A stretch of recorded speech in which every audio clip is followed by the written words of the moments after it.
Okay, so it's 2 o'clock now, so we'll get things started. So welcome everybody. I'm just going to talk through this slide and then hand you over to Jacqueline. So today's webinar is scheduled to last a whole hour, and that includes a Q&A. So if you've got loads of questions for Jacqueline, which you probably will do after all this interesting stuff that she's going to go through, please use the Q&A function that we have at the bottom of the screen. So you've got to click that and ask questions, and then we'll get to that at the end. If you would like to use closed captions, press the CC button at the bottom of the screen. And Elaine is doing our closed captions today. We also have British Sign Language interpretation, so you should see those on your screen. That's with Alice and Harry. They're going to help us today. This webinar is being recorded, so we'll share resources and the recording of it straight to your email within 7 days. So expect that to come into your inbox. And before I pass it over to Jacqueline, if you'd like to say hello, so there's loads of people who said hello already, just keep going, keep saying hello. And can you just make sure that the reaction buttons are working? There should be like a little reactions button at the bottom of the screen. Just press some of those. Thumbs up, beautiful, excellent, thank you. Right, over to Jacqueline. You're going to go deep into GDPR and PECR. It's going to be good. Over to you.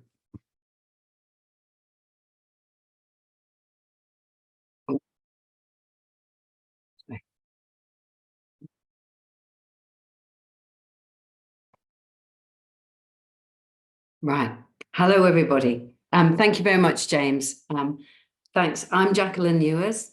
I'm the email marketing tech champion for the Digital Culture Network, and welcome to everybody today.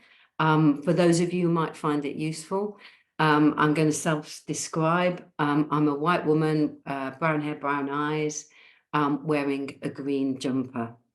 And today we're looking at GDPR and PECR and how these principles affect email marketing, why they're important to you. So before we even get stuck into how the webinar is structured, we're just to clarify, for those who don't know it, GDPR stands for General Data Protection Regulation. PECR is the Privacy and Electronic Communications Regulations. I must admit, I will refer to them as GDPR and PECR because, as you appreciate, they're quite a mouthful.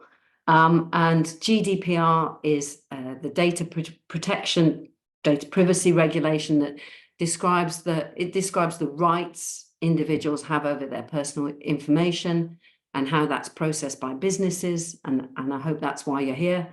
And PECR sits alongside that, and it gives people specific privacy rights in relation to electronic communications. And as I said, today we're just looking at how they affect email marketing, so that subset of electronic communications. So we're going to have a structure of four sections. So what the principles mean for what they actually are in relation to email marketing, how they affect your contact data collection, that first step in your customer relationship, why being compliant benefits your email marketing. It's actually a good thing. And then a thing that I get contacted quite a lot about is, how to grow your email contact list so you're talking to more people because through best practice. And as James mentioned, the final section, the Q&A. So why are we talking about email? Hasn't it been around a long time? Don't we all know it? Well, I'd just like to remind people why it's still very relevant to your marketing strategy. 99% of email users check their email daily. 46% of smartphone users prefer email communications from businesses on their smartphone. 74, I wanted to check that young people are still engaged with email, that it's not just a older age range. So just looking at 74% of UK internet users send and receive email, and in that 74% of those users are aged 16 to 25. And the values ranged in the different age brackets from 74% to a high of 82%, and that's the 34 to 45 age range. Finally, of course, it's efficient, it's effective. We know that because for every £1 spent, it generates £38. So it's a great return on investment. I personally like it because it's a permission-based. We're going to talk about best practice, and it's permission-based. It's people who actually actively want to hear from you. And for me, that's part of the secrets of its success. So let's just have a look at what are the regulations. What do they mean for email, and why, just expanding a little on that, why they're best thing that happened to email marketing. So we're going to revisit, or hopefully revisit, the 7 data principles that underpin GDPR. And they lie at the heart of processing personal data. So I've chunked them into the first 3, which are lawfulness, fairness, and transparency. This is just about making sure that any data contact collection information that you collect, this is the very basic would be email address and name, or just the email address, but that whatever data, but it could be, it could go postcode, any information that you collect has to be collected in a lawful, fair, and transparent manner.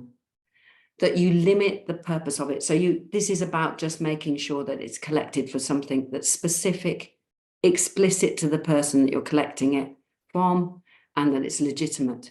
And the 3rd data principle in this section, that you use the principles of data minimization. So the information that you collect from that individual is, it's adequate, it's relevant, it's limited to what is necessary, and you don't collect data or information from an individual which you're just for the sake of it, just for interest purposes. So keeping it to what is actually specifically relevant and that they understand you will be using. So I've got a nice example from the Baltic, which is the Baltic Centre for Contemporary Art based in Gateshead. Their sign-up form, and we've looked at sign-up forms because this is often the first step in creating that customer relationship and that permission to contact by email through email marketing. I like the fact that here you can see contact name, first name, last name, email address, postcode. So they're not collecting the full address, and they're explaining why they're collecting the postcode. This allows us to send relevant information if you're close to the Baltic. So it's explaining, it's transparent, it's fair, it's relevant. And then again, they want to put in an age range. So sometimes you see people collecting date of birth, or whereas this is actually very explicitly asking, do you have permission of parent or guardian if you're under 16? So again, it's just explaining why they need that information and what the purpose of it is. Moving on to the remaining 4 principles of those 7 principles that we were talking about. Accuracy. So if you've got information about somebody, an individual, people expect you to have the right information for it to be accurate. There is an expectation. And of course, it instills confidence and trust in your brand. Storage limitation is about just how long do you keep that information for? How long, in financial terms, your finance person will advise you on how long to keep transactional data, but how long do you keep an email address that's where somebody's opted in? This may depend on your how often you interact with people, but my advice is to look at, to consider, if you're not already doing it, how do you manage your inactive contacts? So there should be a process of keeping your data management where you keep your contacts, the contacts that are engaged, and the ones that aren't, that you can give them the option to stay on the list, to stay in touch, but also removing them from the list if genuinely circumstances have changed and they're just no longer interested. if you'd like to get in touch about reactivation campaigns, there's automations that you can set up where it's triggered by inactivity of a record, and then they're sent a specific email that just says, oh, we noticed that you haven't been in touch recently. Do you still want to stay on the list? That sort of thing. And if you'd like more information about that and examples, please do get in touch in a one-to-one with me, and we can do something specific to your case. And of course, integrity, confidentiality, security. My experience of that is where, for example, not everybody has access to the same level of information on the CRM or on your database, just making sure so that people that are accessing your list of contacts and their details, that it's relevant to their role. It's not open access that everybody can just have a look. So just making sure that it's secure in that way. And accountability. So the person who's nominated accountable will have to be responsible for compliance and also be able to demonstrate it. So I've got another very simple, straightforward example. Something I come across frequently is join our mailing list and a field for name and then the email address. The difficulty and challenge of the name field is that you will find that people list their names in very different ways. So they might put their title in, they might put their initial in, they might put their first name only, first name and last name. So just best practice is just to eliminate that uncertainty, because that will generate messy data. So and there are times when you need to be able to identify somebody on your lists, maybe for just taking their, removing them from your list in an unsubscribe request. I would say you don't want messy data. That's not best practice. And of course, personalization. Hello, Jacqueline, in your emails has been shown to improve engagement and response rates. So don't handicap yourself right from the start when people sign up. And so this is a best practice. It's very nice and clear what you're signing up to. Bit of reassurance about they're not going to bombard you or share your data with anyone else. And then, of course, just separating out that first name and last name so that you get that, tidier data that actually contact data that is useful to you. It's nice and transparent. So unfortunately, I'm going to make you do some work. It's a quick question just to see if you can spot the odd one out. I haven't mentioned those 7 data principles. Which one? I've only chosen 6, and one of them is an odd one out. Wasn't actually mentioned in that list. Can you spot which one it is? And it's interesting because it leads on to PECR regulations. That's why I've chosen it. And it's one you'd expect to be in the data protection characteristics, but actually isn't there because it is covered in PECR. So I think James is going to launch a quick poll, but I think that's don't launch support, but look at the chat. Everyone's just answered there. But I'll rightio. And so what did they think the answer was? There's lots actually. Okay, yeah, that's nice. Yeah, that's great. So yeah, I was hoping that, so fairness was one of them, actually. Fairness was one of the data protection principles. It's actually, I was looking for consent because it follows really nicely on to PECR. This is how the GDPR and the and data protection work hand in hand, because consent isn't actually part of data protection yet, because you only give consent when you actually, I suppose, give that consent to communicate. So that's why PECR focuses on the consent. So let's have a look at next section on PECR. There we go. Right. So I've just picked out the bits that are relevant, as I say, to email marketing. So the principles are they've specifically consented to receive email from you. And so that's the best, for me, that's the gold standard. That's the one we're going to look at specifically today.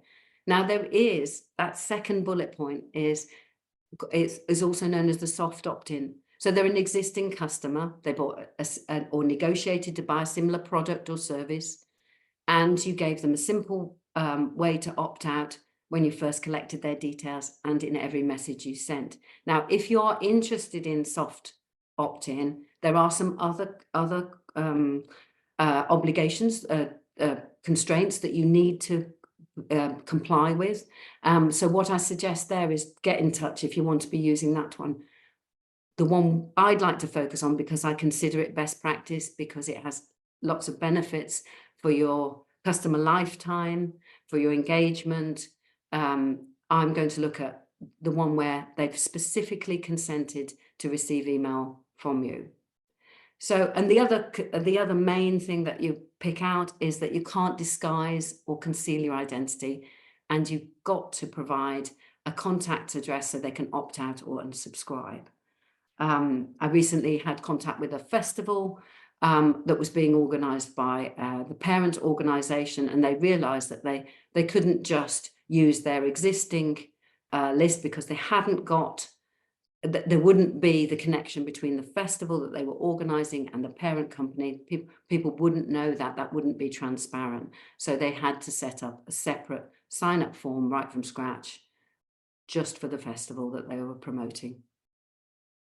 So the London Symphony Orchestra have a very nice sign-up, very explicit, very transparent. They've got, the first section is this, is the standard. You can see a nice example of data minimization there, only selecting the country and postcode. We were talking about that because they're not going to use the full address. And then in this section, this is, for me, this is all about consent. So they're being very transparent, explicit, making sure that you know what you're signing up for. LSO Live is the record label. LSO Friends and Support, that's, you know, fundraising. And you can also just sign into the general e-newsletter. And then they really explicitly talk about consent. We'll email you once or twice a month with a roundup of news about everything that's happening at the LSO. You can also choose to receive emails about our record label LSO Live, or about supporting the orchestra and its activities, and then very clearly consenting. So I think James is just going to put some resources in the chat just about from the Information Commissioner's Office about GDPR and PECR, and making sure that so you've got some further information if that's useful. We looked at what GDPR and PECR are for email marketing. And now we're just going to focus in on how they affect contact data collection a little further. This information about consent, looking at consent in a bit more detail. I've got some more examples, and also then just covering off business to business, because that has separate rules and regulations. So when you're seeking consent, somebody's permission, and this is the fundamental strength of email marketing, because people have said, yes, I'd like to hear from you about what you're doing, which is great.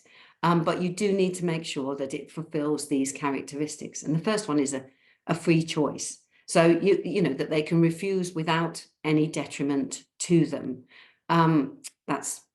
Seems quite, you know, a lot of these feel very, they're common sense, and they're just reminding you that you can't put terms and conditions in with consent, you know, and get people to click that, because that's not a free choice. It needs to be a clear consent. We've talked about that, making it very transparent, specific and informed, so people know what they're letting themselves in for, as it were. It's got to be a positive action. This is, you know, no pre-ticked boxes. We can't have anything like that. Inactivity doesn't imply consent. You know, it's that sort of thing. Sorry, and you've got to record the consent. So make sure that most systems do this automatically for you. Just who gave consent, when they did it, how they did it. So, you'll have a date and time stamp on whenever they gave permission. And finally, that essential of making sure that people can unsubscribe, that it's easy to opt out when they withdraw their consent. So I'm afraid, so Bristol Old Vic, another example, great example. Be the first to know about all things. I think what's really nice is they found the motivation of why would you want to sign up, and then they've covered off, made it really clear what you're going to receive. So be the first to know about all things Bristol Old Vic, what's on our stages, going on behind the scenes, ticket offers, latest news, and other upcoming events. Here's the consent bit. So I'm afraid I've got another quiz for you. This one is just seeing how many bits of those characteristics that I described for consent, how many of them can you spot in this section?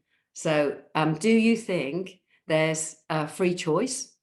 So are people being given a free choice? There's no penalty to not opting in. Do you think there's clear consent? Is it specific and informed? Is there positive action? That's number 4. Are people actually taking very clear about what they're doing to sign up in this case? Is it easy to withdraw? We aren't going to see the date and time stamp, who, what, when here. That will be something in the processing of the information. But that's we could probably have a debate on which ones are working better than others. But I must admit, I counted 5. So just to see, just to try and remember those elements to consent, just to make sure that we're all compliant. That's grand. Thanks, James.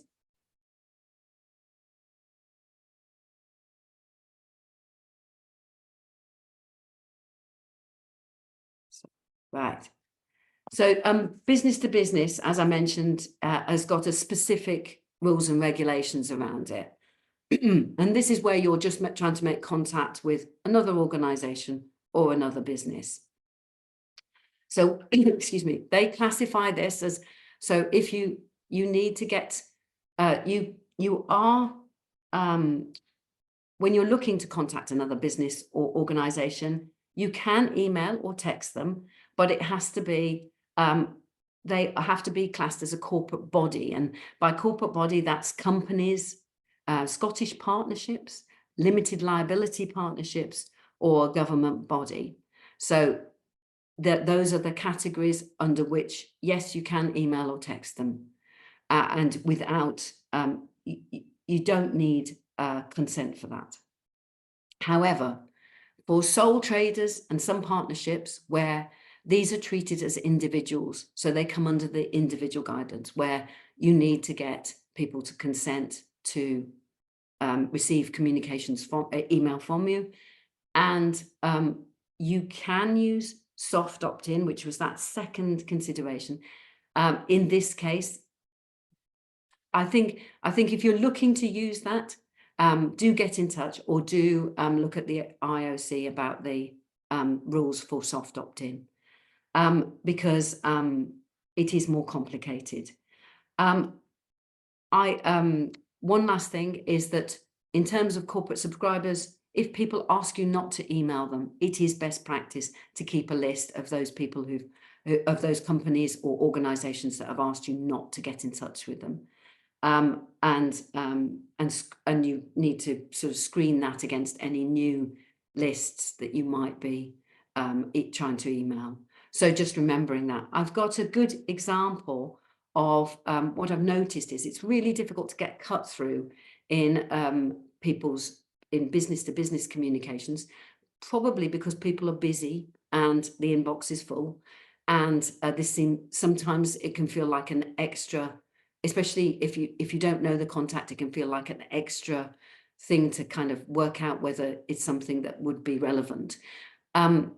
Marigold got in touch, and they were offering something of value. So this is a common tactic in order to get you to sign up. They offer you something of value, a report, some information, some training. You sign up, and that is a common way of actually. This was on their website. That is a way of actually getting in touch with you. I'd looked at it, and then I think I registered for it, and then they had permission to email me subsequently. So that's quite a nice way of doing it. Why being compliant? We've covered off the PECR, GDPR. We're now looking at why being compliant really benefits your email marketing. I think James hopefully has put a couple of extra resources in the chat, which are around a useful email marketing checklist for PECR to make sure you are compliant, and some more information about B2B. Please do get in touch about that, because it is really very specific to who you're trying to get in touch with. So in this section, we're going to look at why being compliant helps relationship building, your customer lifetime value, and also segmentation. And so making sure that you're really getting in touch with the right people. Excuse me. So relationship building. So for me, email marketing is key to that, because it actually, right from the start, you can create brand messaging, identity, a way of contacting people who want to hear from you. You can really establish and position yourself. I really like this example from the Natural History Museum, because they're very clear about what you're going to get. They talk about the partnerships that they have. They tell you, they reassure you that they're not going to share your data, but they've got a great strapline of "don't miss a thing." So you've really they're upfront about everything, and they're using their sign-up forms to create messaging, which they then will subsequently. There's a welcome email. There's a confirmation that you've signed up, a welcome email, and subsequently information that they've promised you. I feel it really works quite well. Using every part of your customer journey. So quite often you see quite functional emails that don't really. So this is confirmation that I've signed up from World Wildlife Fund. It's great. It's really enthusiastic. It's got personality. It's a shame to miss a chance to actually give a sense of why I've connected with this brand. There's a emotional loyalty that I've got an emotional connection with this organization, and they're really trying to build on that at every step of the customer journey. So thank you so much. You've just taken a fabulous first step in helping us protect our amazing planet. The natural world faces such huge threats that we need to work together. We can't do it alone. With your help, we'll win more conservation battles and build a world with a brighter future. It's an emotive statement, but it really recognizes what they're looking for, what I'm looking for, and why you should connect and remain loyal to that brand. So that's, and then they use this confirmation email to say, thanks for signing up, to actually say, oh, and by the way, you can connect with us on social. So, taking advantage of every contact that you have. In terms of segmentation, we're looking at, email really helps extend the lifetime customer value. That's how long a customer engages with you. And it really helps to grow that and establish that. We're talking about brand, understanding the brand, creating relevant messaging, and building that lifetime value. In terms of segmentation, I do remember a colleague said to me, email's easy. you send the right person, the right information at the right time. And it is in that sense. However, when you're the Barbican in London does have a huge offering. It has music, theatre, dance, cinema, gallery. So what they're doing here is using their sign-up form to actually start to create some segmentation to make sure that that really is the right person, the right information, relevant information. So they're using, as you can see, I'd like to hear about, and then you can opt into the various segments that they've created. It doesn't mean they can't create further segments, internal ones, based on how often people come, how recently they've been, how high in value they are, but this helps give them a steer and sort of manage that communication. So there's another example that I've got from North Somerset Arts. Now, this is an example where you've got business to business. I'm an artist interested in participating, so connecting with North Somerset Arts for professional development. I'm interested in visiting art venues. That's a very different kind of, potentially a different kind of audience, or certainly different information that you want to be sending them. So they've established that right at the outset of the relationship, and tried to be transparent about it to make sure they've got those 3 ducks aligned in a row, which is, right information, right person, right information, right time. So we've looked at the benefits of being compliant, some of the benefits, and then one of the things that I do get contacted frequently about is, okay, well, now I really need to grow my contact list. And here we're going to just look at further examples of how you can make every contact count. Part of the process is looking at your touch point when people come into contact with you. And a couple of new ideas that I've noticed out there, or that I've come across myself, and just see if any of these might inspire you to try them out yourself, to test them. So, touch points. Whenever people come into contact with you, each organization, each case that I deal with have different touch points. And it will depend on your business and organization. But here's some of the common examples. And what you find is, website might be a very, very easy one to cover off, but events is more tricky. Free events, or workshops. Ticketing is great, but what about events where there are no tickets, or your print, which is hard to track? So we're just looking at each one. The process I'm recommending is to look at each touch point and just see, is there a way to become a bit like Velcro? When somebody has found you, they've got your piece of print in their hand. Can you extend that relationship by just giving them an easy way in? It could be, keep in touch with us, stay up to date, don't miss out. And, whatever it is, just have a look at each of your touch points and just see if you can make it work a bit harder for you. Because remember, people will only opt in if they're actually interested. So you've got that self-selecting audience of interested people. It's just about making sure it's not just at one point, say the website, or during a ticketing customer journey. So this is an example from Ledbury Poetry. And I like this because they've used a pop-up, and it's not obliterating the screen, so you can still interact. It slides in from the right-hand side. But they've also thought about, and I don't know if you can see this, but there's whatever the common customer journeys are throughout their website, they've thought about, if somebody engages with this video, would they maybe, if they're not already signed up, consider signing up to our newsletter? And so they've got a button underneath the video. Hopefully somebody will be inspired and engaged by the video and actually think, oh yeah, no, I'd like to know more. I'd like to find out more regularly. Excuse me. Common challenge for a lot of cases that I speak to, particularly museums and galleries, is that it's sometimes free events.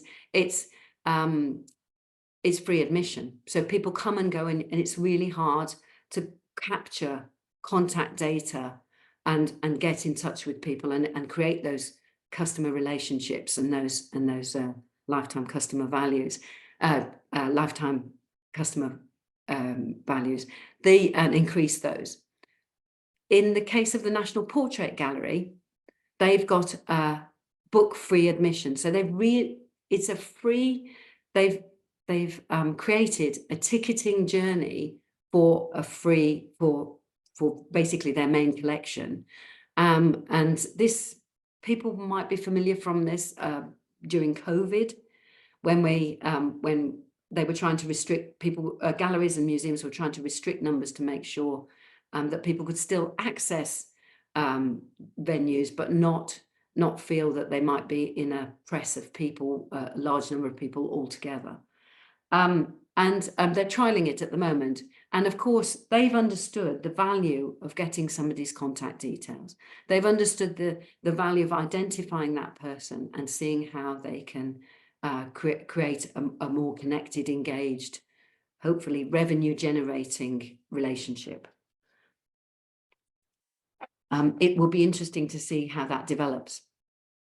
Another way of doing it at free events is, of course, the QR codes. QR codes give you that shorthand, that way to drive people to a sign-up form, a connection form, where you can get them to give you their details and permission to contact them. So we use them in our business cards, but I've seen them used in galleries, in cafes, in any of those touch points on print, any of those touch points that we talked about when you're doing your audit.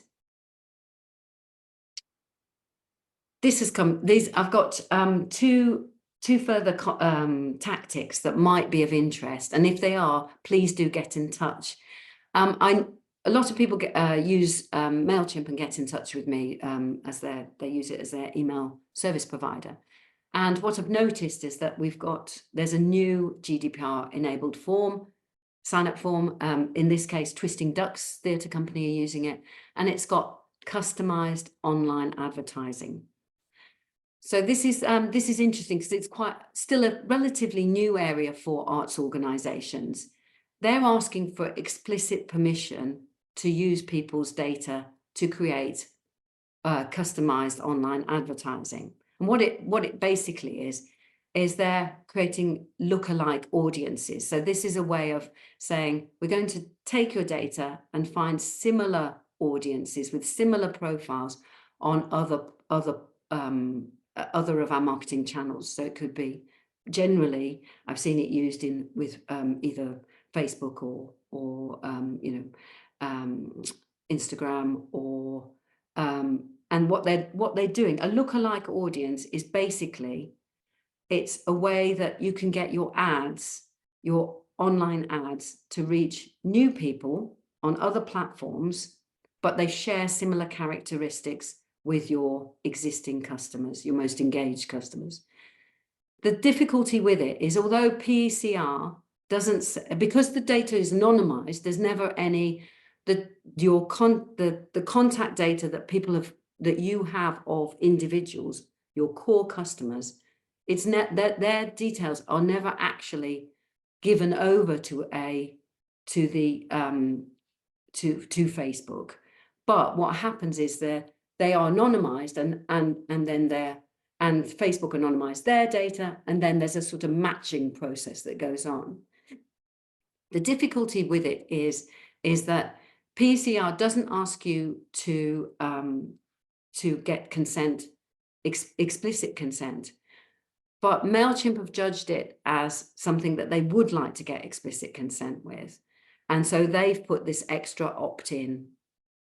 And some people put it in their privacy policy, but add it to that. But that feels, that feels quite, it can be quite contentious. So if you're considering thinking about creating lookalike audiences, and this is something that would be of interest, I think the thing is our best practice advice is to make sure that you've got permission for it. And if there's other, basically, if you've got other questions around it, I would recommend getting in touch. But it is something that people are using, and it'd be interesting, in fact, if any of you are using it, if you would like to share your experience, that'd be great. One final thing is word of mouth. So according to a recent survey by Nielsen, 92% of consumers believe their friends and family over any kind of advertising, and that's what you'd expect, to be honest. I'd be a bit worried if it wasn't quite high. To be, it's reassuringly high. But word of mouth is really powerful, and we know that.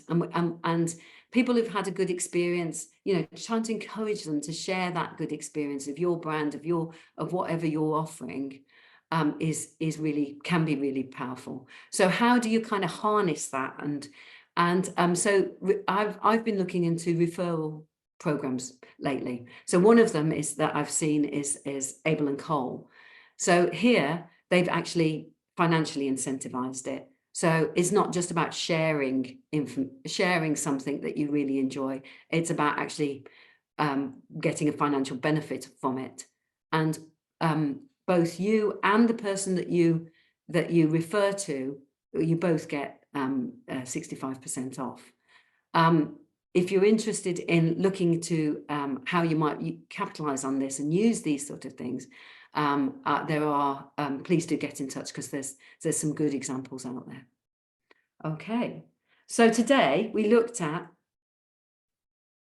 what the principles are for email marketing, how the regulations affect contact data collection, why being compliant benefits your email marketing, and ultimately your business, and some tactics on how to grow your email contact list through best practice. I think we'll be moving on to the Q&A now. So for that, I think I've got James helping out. Thank you. Hello, I'm back. Just to self-describe, because I didn't at the beginning. I'm a white man with brown hair. I'm in a blue room with a blue. I'm very blue today. Not in mood though. I'm quite happy. That was really interesting. Thank you, Jacqueline. You'll be pleased to hear we've got loads of questions for you. I know you. I know you want to. And for anybody who hasn't asked anything yet, please add them to the Q&A section, and we'll get to those as well. Hopefully, we've got plenty of time. So the first lot, I'm just going to group them into about segmentation, and we're going to go through the different parts of it. So Hannah asks, for contact preferences, which approach would you say is better? A selection of topics for email, or a single just opt-in which covers all messaging?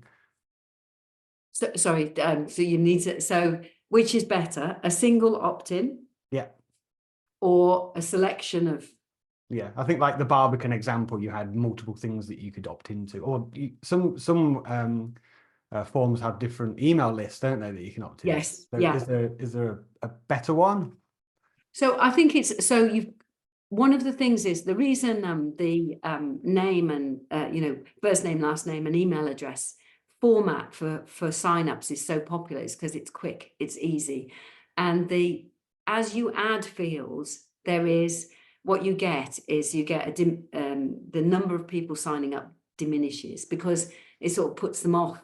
So you have to balance the value of getting more information at sign up versus that fact that people tend to drop. There is a bit of a drop off if you're asking for more and more information. If it's quick and easy, you'll get the maximum number of people signing up. Having said that, I think so the consideration for you might be, as an organizational business, is are your audiences so distinct that you need to have segmentation right at the outset, and you can't use behavioral data to create those segments? So that's one question. And the other question I'd ask is, is it so that are they distinct entities? Does that make sense? Are you actually going to really send them different information? And in the case of the Barbican, their thing was a purely practical thing. They have so many events as an arts centre that they have to create some sort of system of managing those comms, and they've decided that the best way to do that in the initial setup is to just ask people, what do you want to hear about? You know, and start off with that.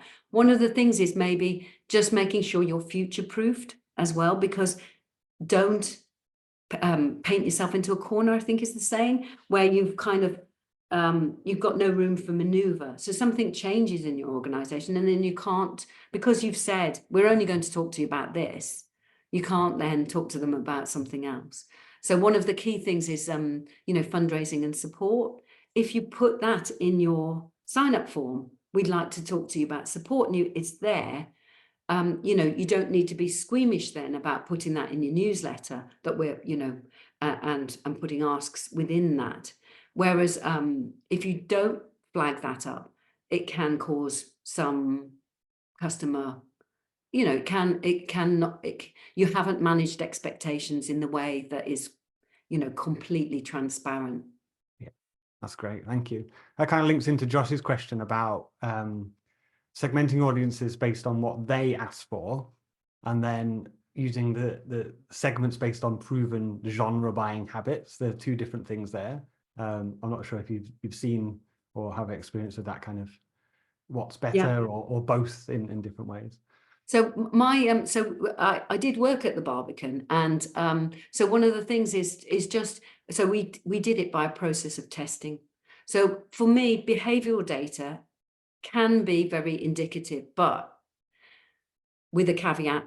The key traits that remain really fundamental to people's propensity to then subsequently rebook or re-engage with you are, and they're really they work across all businesses, is how recently somebody engaged with you, how frequently they are engaging with you, and the value of that engagement. And so those remain eternal kind, and they're common sense really, because, you know, if a relationship's still fresh, yes, of course they're going to probably repeat that experience. If they haven't been with you for 3 years, you know, their propensity to come back to you is perhaps more limited. So it'd be, you know, 1 in 100 instead of 1 in 20, that sort of idea. So yeah, so I would say behavioral data is what people are actually doing, so it's quite reliable. So that's good. And maybe it's not, for me, it's not either or. It's kind of looking at, okay, if we do this, does that suit us? Does that work for us strategically? And then subsequently, what other information have we got? So it is, I hesitate to say, but it's case by case basis. Yeah. It depends what you've got. Yeah. And you're available, aren't you, Jacqueline, to have one-to-one chats with people? I'm going to put the plug in now. Yeah. So No, if you do want to talk in depth with this kind of stuff in context to your organization, yes, if you're based in England and you work in creative and cultural sector, then you can have a free one-to-one with Jacqueline, and she'll help you through all of this, from sign-up forms, making the most of it, through to welcome series email, all of that stuff. You get deep into that, and you love it. Yeah. So, I like to, so it's not just the actual, so email marketing is sometimes seen as just the actual email itself, but of course it's right at the start. It's how do you get people to sign up to make that, you know, how do you get them to connect with you initially, and also, you know, how do you evaluate what's going on, what is actually going on, what is working for you? So really right from start to finish. Great. I've got a question from Isabella here. So Isabella asks, how do you segment your mailing list in hindsight? So you've got your sign up form. You didn't ask any questions about what they're interested in. How do you then go about getting that data?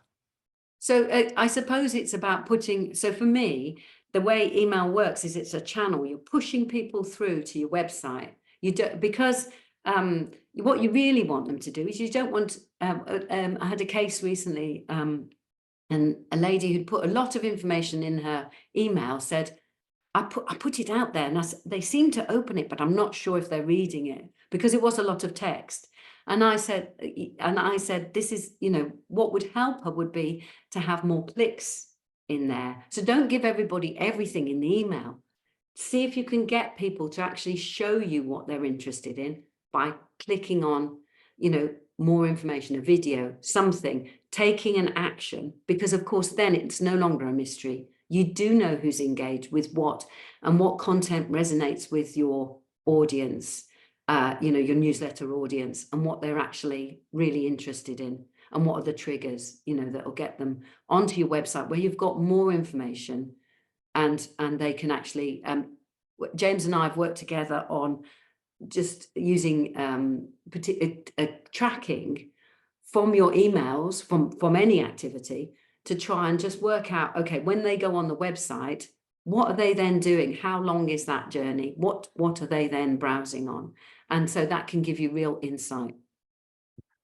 That's great, using that data already. And you can ask them again, can't you? You can send another email saying, would you like to update your preferences, to get that data about your historical database that you already have.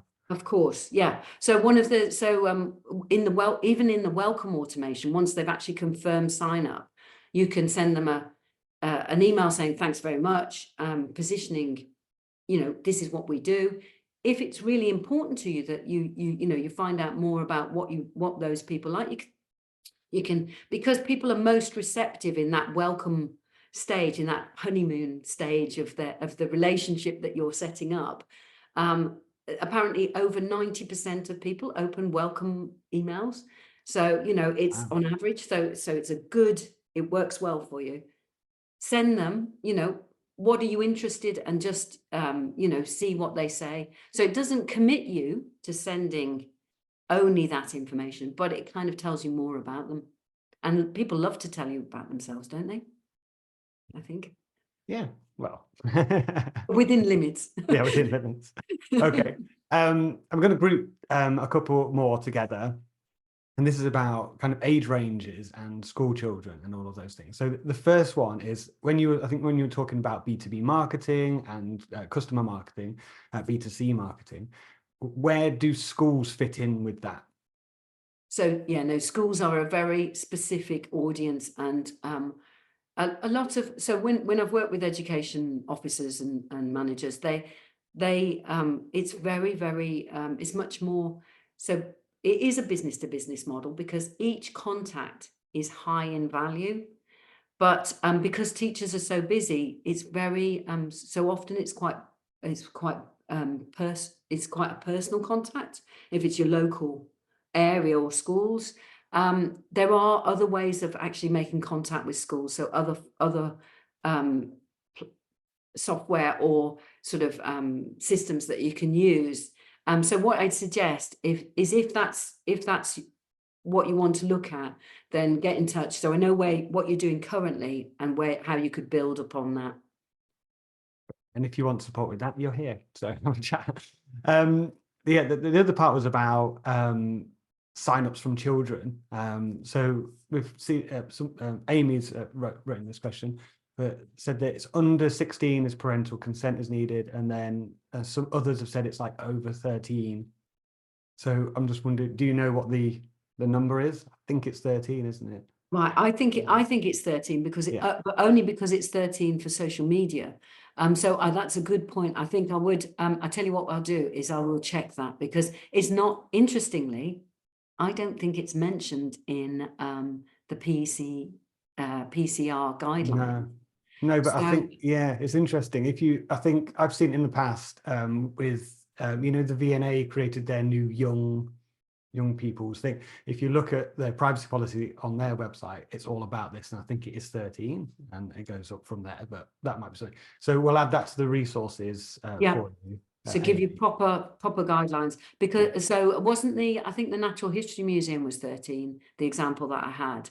I think that was 13, but then they asked for I have permission from a parent or guardian, I think that was. So it's interesting, that sort of muddied the waters, hasn't it? So let's find out what we'll get back to on those ones. Yeah. It's interesting that it's not in the principles or guidelines that I've come across. Yeah. So now I'm going to go on to a bit of compliance. So Hannah asks, is it GDPR compliant to include upsell messages in emails that directly relate to a purchase. For example, a pre-visit email for an event to include info about other events. So that's interesting. That's transactional data, isn't it? So basically it's in your automation that you have for your tickets. So that's interesting. So what would somebody be expecting? So that might be, so ticketing might be covered by soft opt-in. So the soft opt-in is tricky because it depends what, so you have to go back to what have you actually explicitly said to people that you will communicate to them about. I've only ever seen, interestingly, I've only ever seen in a ticketing automation information about that event, and they haven't been trying to get me to, because you can see that the focus is get them to the event and then subsequently ask for feedback and then make sure you've got permission to contact them after the event, rather than try and sell them events at the time when they're probably focused on, well, I'm coming to this already. So you can see that's kind of maybe a little bit mixed messages. I don't know. It'd be interesting to see. One of the things is I don't think there are any guidelines on. It will be, what you'll have to do is look through what have people actually said they're happy to receive, if you want to be absolutely sure, I suppose you'd need to make sure that they've said permission to contact about other events. It depends on your ticketing, doesn't it? Okay. I think. Would you say? Yeah, well, I think it's differently in other cases. Like I've bought tickets, and on the e-tickets itself, it's had like parking or Yes. restaurant promotion within the e-ticket. So there's all that within it, and I think it's quite common, isn't it? I think so. What I'd say is the additional information about your visit feels very legitimate, doesn't it? Because it feels as though that's part of having a better experience, making sure people have a better experience when they actually come to the event. Was the question about plugging other events? Yes. Yeah. Yes. Yeah. So that's the problem is I'm not sure if it'd be interesting to see if that's effective even. So one of the things we will look into it. Let's see if there's any guidelines that say you can't. But the other thing would be is I would be interested to know if that's effective. So that's sort of cross-selling and upselling at that stage. Hannah, get in touch, and Jacqueline will help you specifically with that. Yeah. We've only got a few minutes left. We've got loads of questions, and we've seen that a lot of people are really interested in more information about schools and contacting them. So that's definitely something that we'll include in the resources. Yes. So we'll do a couple more questions, but I've copied all these questions over. So I'm gonna leave Jacqueline to look through these after the webinar, and we'll get back to you on some of these. So we'll put that. Yeah, thank you very much for that. I'm really glad that there are things that you want to know more about. So I've got one. It's like Simon says, a newsletter sign up form I inherited has a field, remain subscribed to this newsletter after GDPR, yes or no. So should he change that now? Is it? Yeah. I think it's time to. I think it's time to remove that, because that might confuse people as well. Because the feeling is that GDPR is implemented, and his current legislation, his current best practice and guidance and so on. So that might actually confuse people a little bit. And Josie asked that she's received a lot of emails directly from companies with updated privacy notices. Has there been a change in regulation that means that's why they're all doing it? Not that I'm aware of. Certainly not under GDPR and PECR. We will. Do you want to? If you'd like me to look at that, maybe if you can bear to send a few examples to us. I've seen that. I have. So people are like, we've updated it. I was like, I don't care. So that's the difficulty, isn't it? That's like terms and conditions and privacy notices and that sort of thing. So people unfortunately rarely ever read them. So we've run out of time now. So thank you everybody today for joining us and listening to Jacqueline's wonderful webinar. As we mentioned, we're here for you for support. Jacqueline, over to you. Do you want to do a wrap up? That'd be great. Thank you. Thanks, James. Thanks for your help. I think and thank you to everyone who put the questions in. If we didn't get around to your questions, I'm confident that James has got a note of them, and we will come back to you definitely, either in the resources or, if you don't mind, individually, as long as we've got permission to contact you. So just some ways to get in touch. So you can email us. You can go on our website. You'll get the email with as James mentioned, with the recording and further information. We've also got, you can connect with us on social and see some of these webinars are also posted on YouTube. Thank you very much for attending today, and I look forward to being in touch with you as and when I can help. Thanks.